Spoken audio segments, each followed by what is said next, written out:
Hello, and welcome to another update video on Doge. I'm currently here at the looking at the 1 hour chart, and Doge remains in this corrective pullback. I mean, we talked about it over the last few days again and again, right? It's a corrective pullback. The market is moving in this trend channel. There's absolutely no real evidence of a breakout to the upside, at least not yet. There are a couple of things I'm watching for, however, and it's first of all at least a somewhat good sign that we saw a reaction here to the lower boundary line of the channel and the 61.8 retracement level of the bounce that started here on the 10th of October. Obviously, we had the flash crash and then a strong bounce and then a corrective pullback. And the market continues to move in this channel. So we haven't broken above the upper boundary line. I mean, that's the first objective clearly for the bulls. Then we need to get a break above the upper boundary line.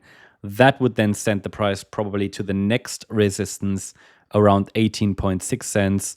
And then here the area up there around 22 cents. This would be the next key level.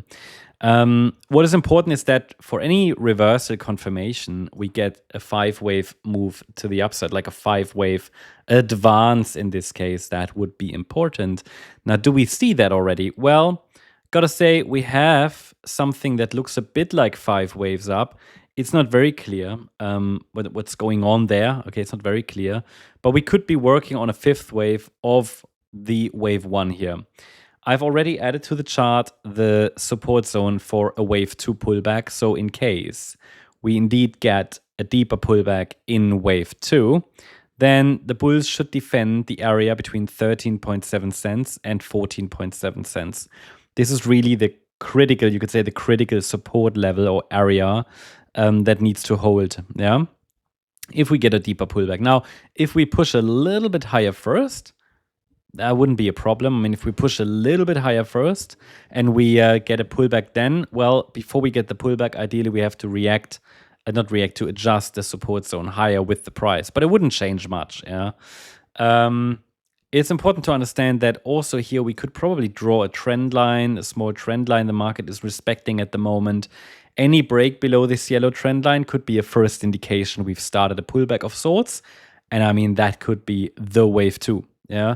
Whatever happens, whatever pullback happens, we shouldn't break below 13.7 cents or the bulls will likely, lose control. I mean, I'm not suggesting the bulls are in control, but in the very short term, we have a bit of a bounce. So we have something that looks like a 5-wave move up. It's a bit ugly what's happening up here. It's not really looking like an impulse, but I'm definitely going to pay close attention to these Fibonacci levels here in the next pullback. And so if we get next a pullback in 3 waves and hold above 13.7 cents, then there's a good case to be made for a potential 3rd wave breakout from there.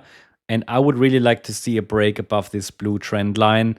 That would be a first real confirmation we've bottomed. Everything within this channel is noise, to be fair. But of course, I'm watching this potential 5-wave move up with interest.